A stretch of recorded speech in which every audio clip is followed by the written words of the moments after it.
The rain wasn't just falling, it was hammering against the cobblestones, drowning out everything but her own heartbeat.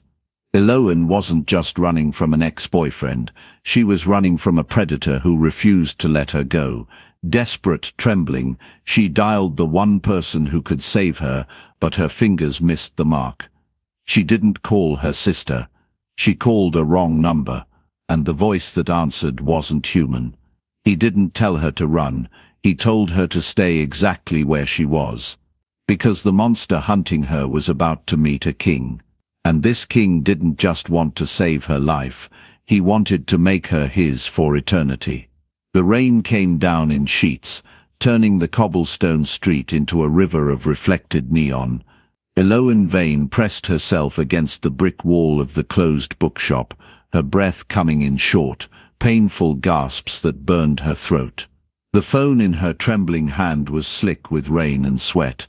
The screen cracked from when she'd dropped it 3 blocks back. Running, she could still hear his voice echoing in her ears. *I just want to talk, Ellie. Why won't you let me explain? But Kaylin's idea of talking involved following her home from work. Again, standing outside her apartment at 2 in the morning.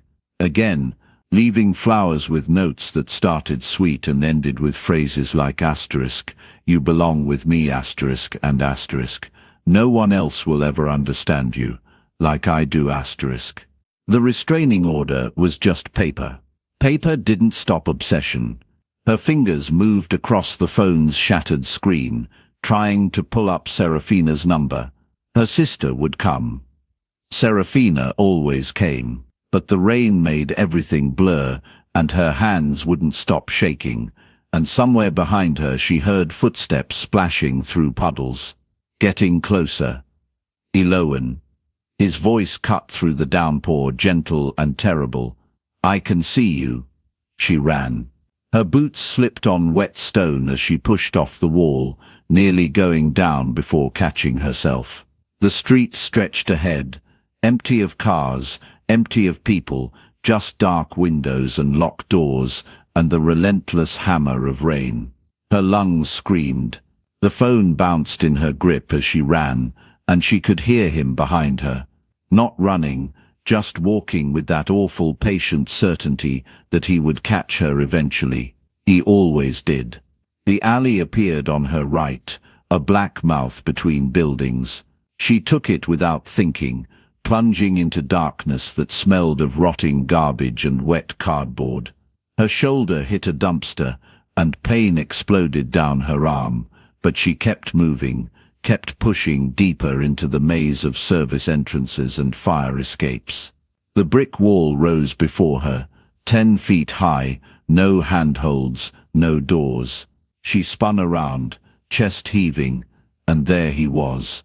Kaylin stood at the alley's entrance, backlit by the distant street lamp, rain streaming down his face. He smiled. "There you are," he said softly. "Why do you keep running from me?" Eloan's back hit the wall. Her fingers found the phone again, slippery and cracked, and she looked down at the screen through the rain streaming into her eyes. She needed to call someone. Anyone. The contacts list swam before her, names blurring together. She pressed a number. Any number. Held the phone to her ear with shaking hands. It rang once. Twice. Kaylin took a step forward, still smiling that gentle, horrible smile. "Who are you calling?" "Your sister. She can't help you.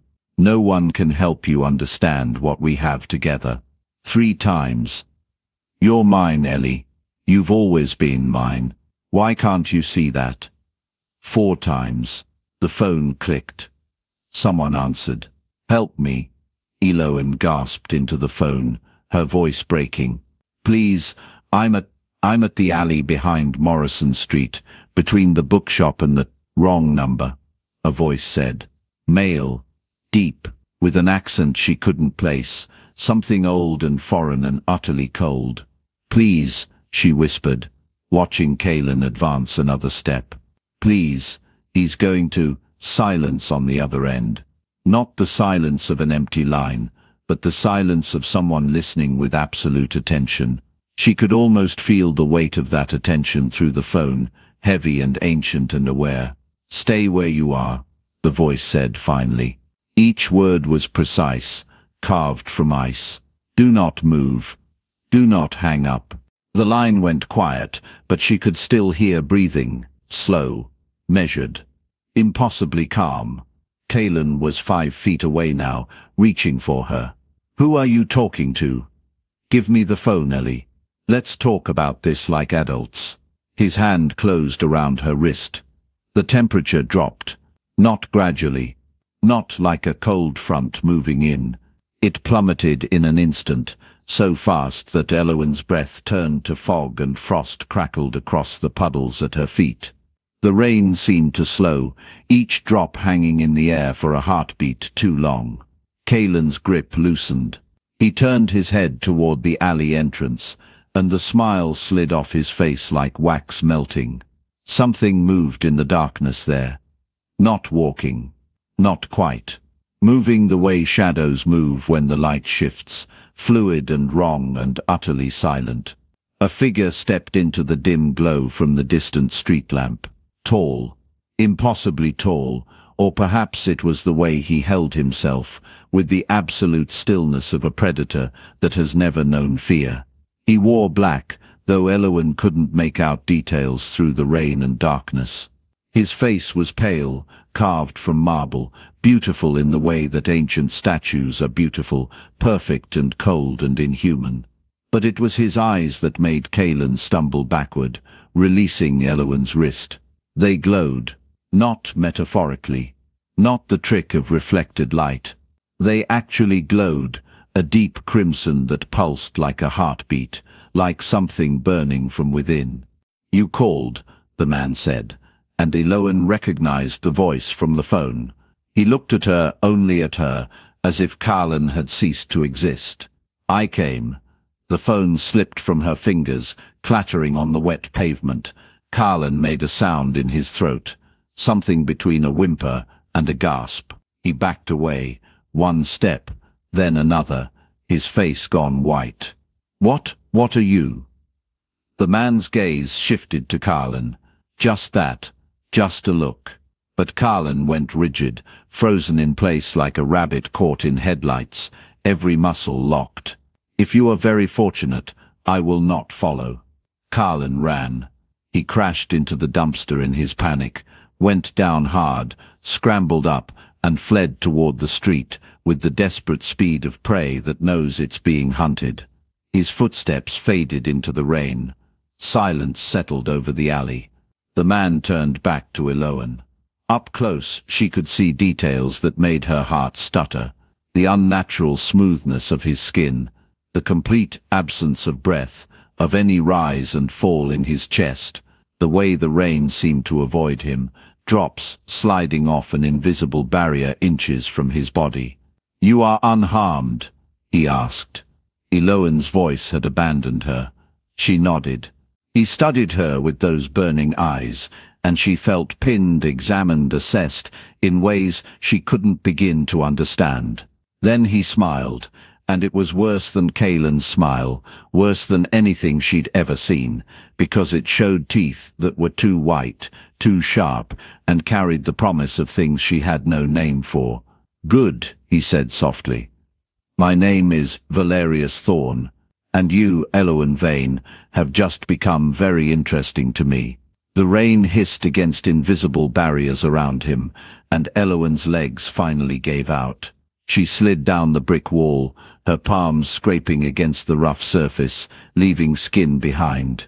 The pain felt distant, unimportant.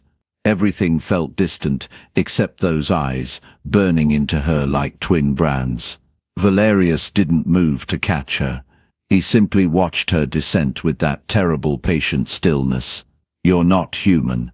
The words scraped out of her throat, raw and small. "No." He tilted his head, and the movement was too fluid, too precise. Nothing like the way people moved. "I have not been human for a very long time." Elowen's fingers dug into the wet pavement. Her pulse hammered in her ears, so loud she was certain he could hear it. Of course he could hear it. Whatever he was, he'd moved faster than her eyes could track, had lifted Kalen like he weighed nothing at all. "What are you going to do to me?" "That," Valerius said softly, "depends entirely on you." He extended his hand, long fingers pale as moonlight, perfectly manicured, no tremor, no warmth radiating from the skin. She stared at that hand, like it might bite her. "I'm offering you a choice, Eloan. You may run as your former lover did. Return to your small life, your small apartment, your small fears. Pretend this night never happened." His lips curved, showing just the edge of those two sharp teeth. "Or you may come with me and learn what you truly are, what I am." Her voice cracked. I'm nobody. I work at a bookstore. You are marked." He crouched down, bringing himself to her level, and the movement was wrong, all wrong, like watching a film played backward.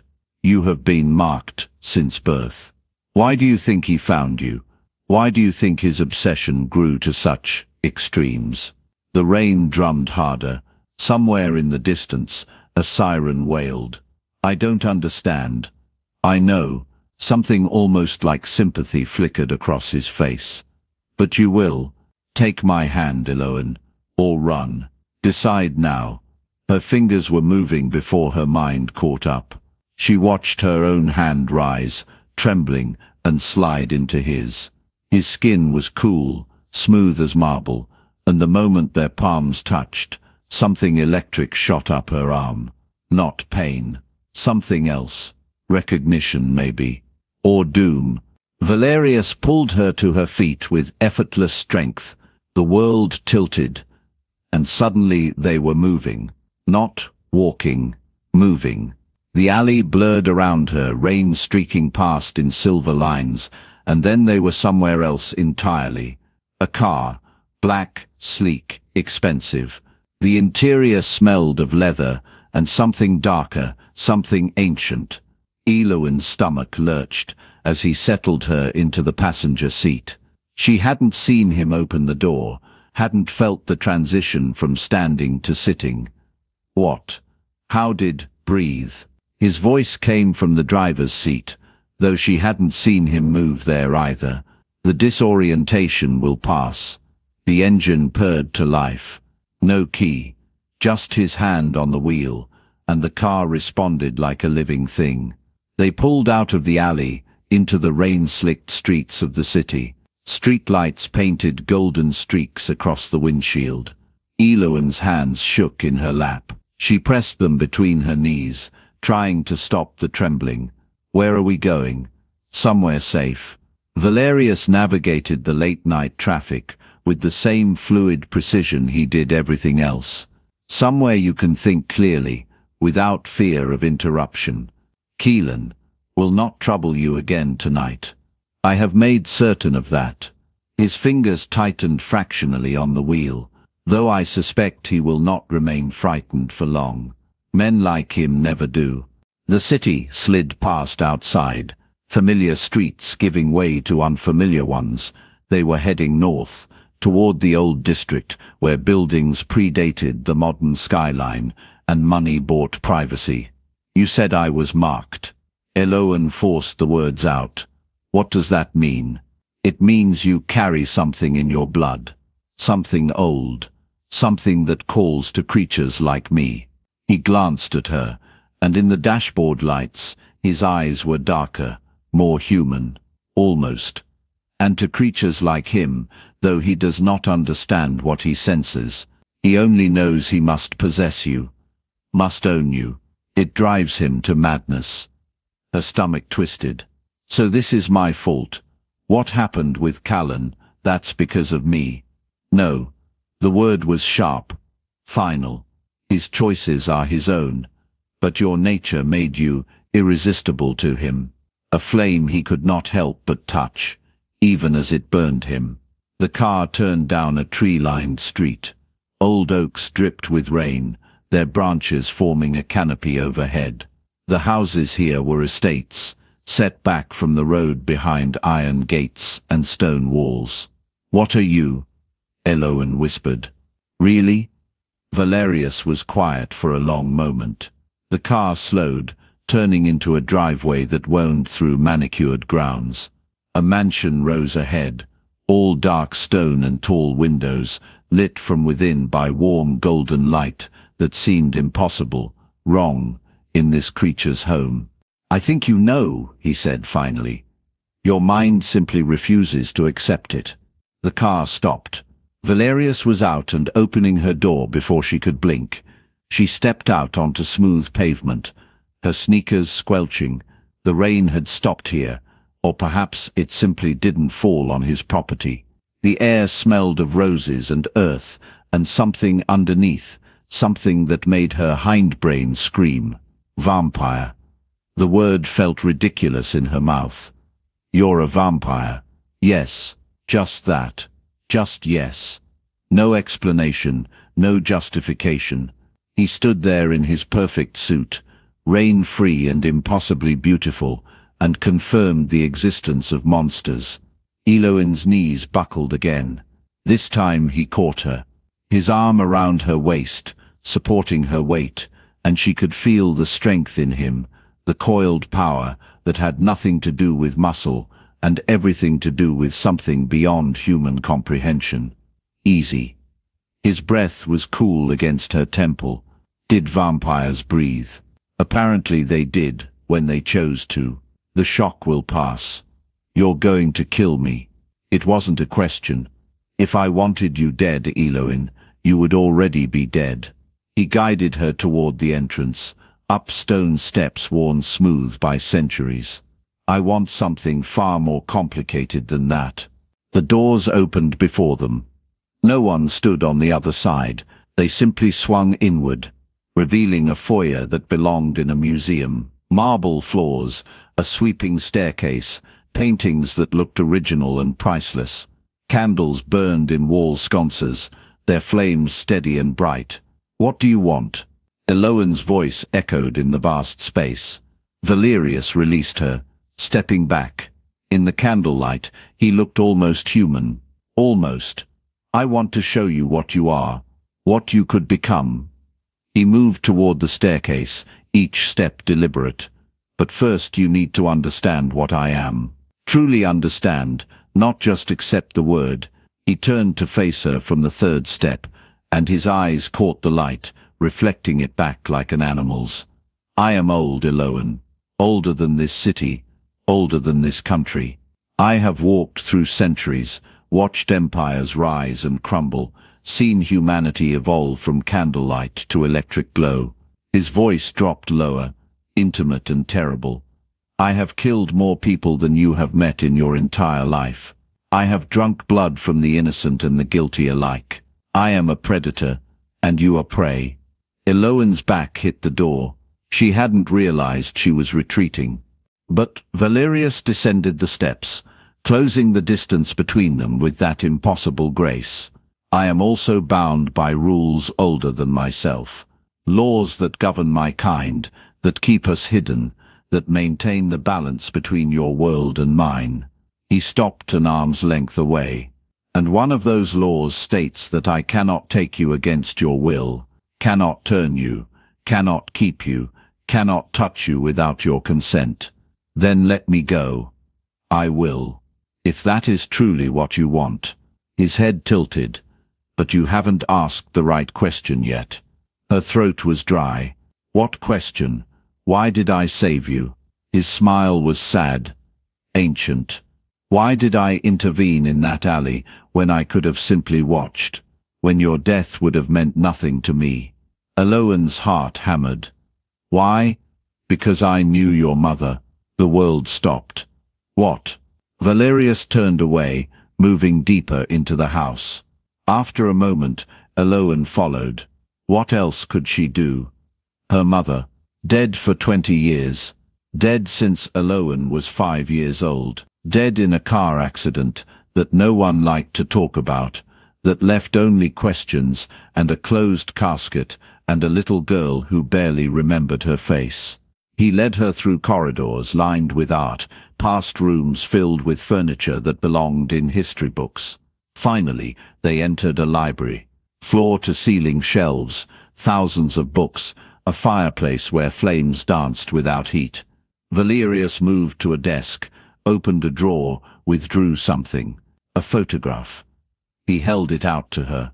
Eloin's fingers shook as she took it. The woman in the photograph was young, maybe 25. Dark hair, pale skin, eyes that were the exact shade of Eloin's own. She was laughing, her head thrown back, caught in a moment of pure joy, and beside her, his arm around her shoulders, was Valerius. He looked exactly the same. Exactly. The same face, the same eyes, the same ageless beauty. Her name was Lydia, Valerius said softly, and she was my friend, one of the few humans I have ever truly cared for. Eloin couldn't breathe. You knew her. You knew my mother. I did. For 3 years before you were born. She knew what I was, knew the risks, but she was fearless, your mother, brilliant and reckless, and so very alive. His voice carried centuries of grief. She made me promise, if anything ever happened to her, that I would watch over you, keep you safe. The accident was not an accident. Valerius's eyes went dark. She was killed, murdered by someone who knew what she carried in her blood, who wanted to prevent that legacy from passing to you. The photograph slipped from Eloin's fingers. It drifted to the floor, landing face up, her mother's laughter frozen in time. Who? The word came out broken. I don't know. Not yet. Valerius picked up the photograph, handling it with careful reverence. But I have spent 20 years searching. And recently, I found a trail. A pattern. Other women, other deaths, all connected by the same bloodline. He looked at her. Your bloodline, Eloin. You are the last. The last of a line that stretches back to the very beginning, to the first humans who walked alongside my kind. Eloin's legs gave out for the 3rd time that night. She sank into a leather chair, her mind reeling. I don't understand. What am I? You are Dhampir. The word rolled off his tongue like a prayer. Half human, half vampire. Not in the literal sense. Your father was human, as was your mother. But the blood runs true, passed down through generations, waiting for the right moment to awaken. Awaken. Valerius knelt before her chair, bringing himself to her eye level. You have abilities you haven't discovered yet. Strengths, senses. You heal faster than normal humans. You see better in darkness. You feel things others cannot. His hand hovered near her face, not quite touching. And you call to us. To vampires, we can sense you from miles away, drawn like moths to flame. Is human. But he has been touched by something dark, something that recognized what you are and wanted to claim you, to use you. Valerius's jaw tightened. I have been watching you for months, Eloin, keeping my distance, honoring the promise I made to remain hidden unless you were in true danger. Tonight, that danger became real. The fire crackled. Eloin stared at this impossible creature, this vampire who claimed to have known her mother, who had saved her life, who was telling her that everything she thought she knew about herself was a lie. I want to go home, she whispered. Valerius stood. Of course. I will take you, just like that. Just like that. He moved toward the door. I told you, Eloin, I cannot keep you against your will. If you wish to leave, to forget this night, to return to your ordinary life, I will not stop you. She pushed herself to her feet. Her legs felt like water. But he paused in the doorway, his back to her. But Kalen will not stop. Whatever has touched him, whatever darkness drives his obsession, it will not release him. He will come for you again, and again, and eventually I may not be there in time. So what are you saying? Valerius turned. In the firelight, his face was inhuman again, beautiful and terrible. I am saying that you have a choice. Return to your life and hope for the best. Or stay here with me and learn to protect yourself. Learn what you are. Learn what you could become. Become. Her voice was barely audible. He crossed the distance between them in a heartbeat. His hand came up, fingers brushing her cheek, and his touch was cool silk and ancient stone. I could turn you, Eloin, make you truly immortal, give you strength beyond human limits, senses that would make the world new again. You would never fear men like Callan again. You would never fear anything again. His thumb traced her lower lip, and she felt her breath catch. But that is not a choice to make tonight. Tonight, you simply need to decide whether you trust me enough to stay, to learn, to discover the truth about your mother, about yourself, about the world that exists in the shadows. Eloin's heart was a wild thing in her chest. Every instinct screamed at her to run, to flee this beautiful monster and his impossible promises. But underneath the fear was something else. Curiosity, hunger, a desperate need to understand why her life had always felt wrong, incomplete, like she was waiting for something she couldn't name. If I stay, she said slowly, just for tonight, just to think. You won't. I will not touch you without permission, will not feed from you, will not harm you in any way. His hand dropped from her face. You have my word, and a vampire's word is binding. She should run. She should scream. She should do anything except what she was about to do. One night, Eloin said, then I decide. Valerius smiled, and this time it reached his eyes, making them glow like embers. One night, he led her upstairs, to a bedroom that was larger than her entire apartment. A four-poster bed with silk sheets, a window overlooking gardens that stretched into darkness, a bathroom with a tub deep enough to drown in. Rest, Valerius said from the doorway. I will be near if you need me. Wait, Eloin turned. Why? Why do all this? If you just wanted to protect me, you could have scared off Callan and left. Why bring me here? Why tell me everything? He was quiet for a long moment. When he spoke, his voice carried the weight of centuries. Because your mother made me promise not just to keep you safe, but to give you a choice, the choice she never had. To know what you are, to decide your own fate. His eyes burned into hers. And because I am selfish, Eloin, because in 20 years of watching you grow from a distance, I have become invested. And I want you to choose to stay. He closed the door before she could respond. Eloin stood alone in the beautiful room, her mind spinning. She moved to the window, pressed her forehead against the cool glass. The gardens below were dark, but she could see them clearly, too clearly. Every leaf, every shadow, every detail sharp and bright. She lifted her hand, studying it in the moonlight. The scrapes from the alley were already healing, the skin knitting together before her eyes. What am I? Behind her the door opened. She spun. Valerius stood in the doorway, and something was different. His eyes were brighter, hungrier, his lips were parted, and she could see his fangs fully extended now, sharp and white and deadly. I lied, he said softly. I told you I could control myself, that I could resist. He took one step into the room.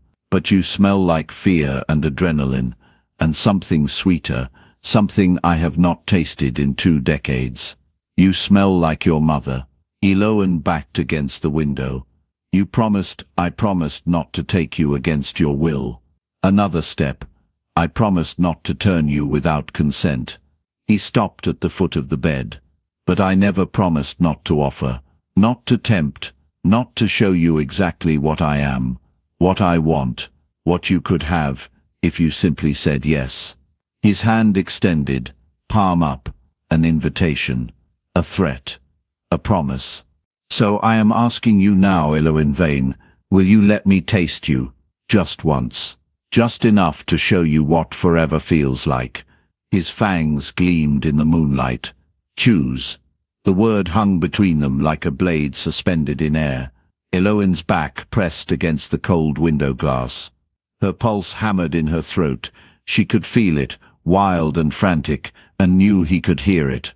Could probably see it beneath her skin. The rush of blood calling to him like a siren song.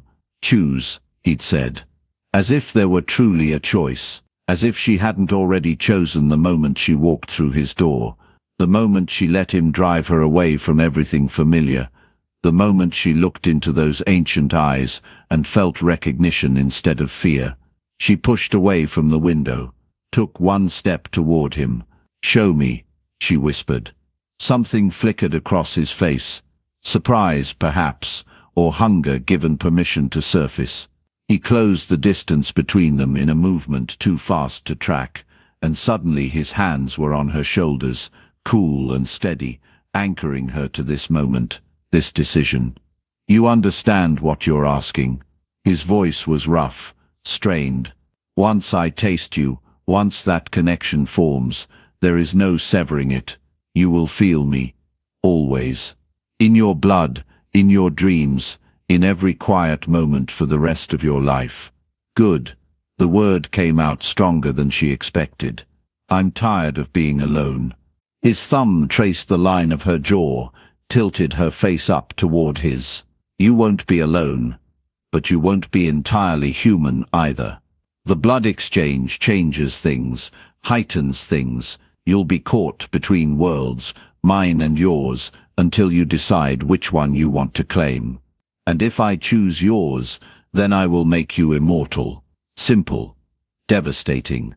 I will give you eternity, and you will give me something I haven't had in 200 years. What's that?" "Hope." The word broke something inside her chest. She reached up, fingers threading through his dark hair, and pulled him down until their foreheads touched. She could feel the coolness of his skin, smell cedar and night air, and something older, darker, indefinable. "Then take it," she breathed. "Take what you need." His control shattered. He moved with inhuman speed, spinning her so her back pressed against his chest. One arm banded across her waist, the other sweeping her hair aside to bare her throat. She felt his breath, unnecessary, performative, a ghost of human habit against her neck. "Last chance," he murmured against her skin. "Say no, and I will let you go. I will drive you back to your apartment, erase your memories if you wish, set you free." Eloin tilted her head back against his shoulder, exposing the vulnerable line of her throat completely. Surrender and invitation in one movement. "I don't want to be free. I want to be yours." His fangs pierced her skin. The pain was sharp and bright, a lightning strike of sensation that made her gasp. But it lasted only a heartbeat before something else flooded through her, heat and ice and electricity, all at once, a pleasure so intense it bordered on agony. Her knees buckled, but his arm tightened, holding her upright as he drank. She could feel it, the pull of her blood leaving her body, flowing into him, connecting them in a way that went beyond physical. It was intimate, violating, sacred. Every nerve ending in her body lit up like a city at night, sensation cascading through her in waves that made her vision blur, and beneath it all she felt him. His hunger, yes, ancient and vast, and finally being fed. But also his loneliness, his grief, the weight of 2 centuries spent watching everyone he'd ever cared for age and die while he remained frozen in time. The desperate hope that maybe, just maybe, she would be different, that she would choose to stay. The room spun. The candles on the mantel flickered once, twice, then extinguished themselves one by one, leaving only moonlight streaming through the windows. The darkness pressed close, intimate, alive with possibility. Just when she thought she might dissolve entirely into sensation, he withdrew. His tongue swept across the puncture wounds, sealing them, and she felt even that, the strange tingling magic of his saliva healing what he'd torn. He turned her in his arms, and she saw his face transformed. His eyes blazed crimson, pupils blown wide. Blood. Her blood stained his lips, and his fangs were still extended, gleaming wet in the moonlight. He looked like a monster. He looked like a god. He looked like everything she'd ever wanted and never known to ask for. "Your turn," he whispered. Before she could question, he raised his wrist to his mouth and bit down. Dark blood welled up, nearly black in the dim light, and he pressed it to her lips. "Drink." She hesitated only a moment. Then she opened her mouth and tasted him. It was nothing like human blood. She knew that instinctively, though she'd never tasted human blood before. This was richer, thicker, laced with power that made her teeth ache and her vision sharpen. It tasted like midnight, and starlight, and ancient forests, like every dark and beautiful thing the world had forgotten. She drank, and felt herself changing. It wasn't dramatic. No explosion of power, no sudden transformation, just a subtle shift, like a door opening inside her chest. Her senses expanded. She could hear the wind moving through the gardens below, could smell the roses blooming 3 stories down, could feel the vibration of the earth itself beneath the mansion's foundation. And she could feel him, his heartbeat, slow, so slow, barely there but present, syncing with hers. His emotions bleeding into hers until she couldn't tell where she ended, and he began. He pulled his wrist away gently, and she let him, gasping. The wounds on his skin sealed instantly, leaving only smooth, pale flesh behind. "How do you feel?" he asked softly. Elowen took inventory. Her body hummed with energy. The exhaustion from the chase, from fear and adrenaline, had vanished completely. She felt strong, alive, more herself than she'd ever been. "Like I've been asleep my whole life," she whispered. "And I just woke up." He smiled then, a real smile, unguarded and devastating. "Welcome to the beginning." She reached up, touched his face, marveling at how clearly she could see him even in the darkness. Every detail sharp and perfect. "What happens now?" "Now." He caught her hand, pressed a kiss to her palm. "Now you rest. The blood exchange will work through your system over the next few days. You'll be stronger, faster, harder to kill. But you're not immortal yet. Not unless you choose to complete the transformation. And if I do, then I will drain you to the edge of death and feed you my blood until your heart stops beating." His voice was matter-of-fact, but his eyes were intense. "You will die as a human and wake as something else. Something eternal." She should be terrified, should be running. But all she felt was certainty, solid and unshakable in her chest. "I want that," she said. "Not now, not tonight, but soon. I want forever with you." Something in his expression cracked open, revealing the vulnerability beneath the ancient power. He pulled her close, buried his face in her hair, and she felt him tremble. "I have waited so long," he murmured against her temple. So long to hear those words. They stood like that for a long moment, wrapped in each other, and moonlight, and the profound silence of a choice made. Outside, the world continued turning, oblivious, but inside this room, inside this moment, everything had changed. Finally, he pulled back, cupped her face in his hands. "You should sleep. Your body needs time to adjust. Will you stay? Always." He led her to the bed, pulled back the heavy covers. She climbed in, suddenly aware of how exhausted she was, despite the energy singing through her veins.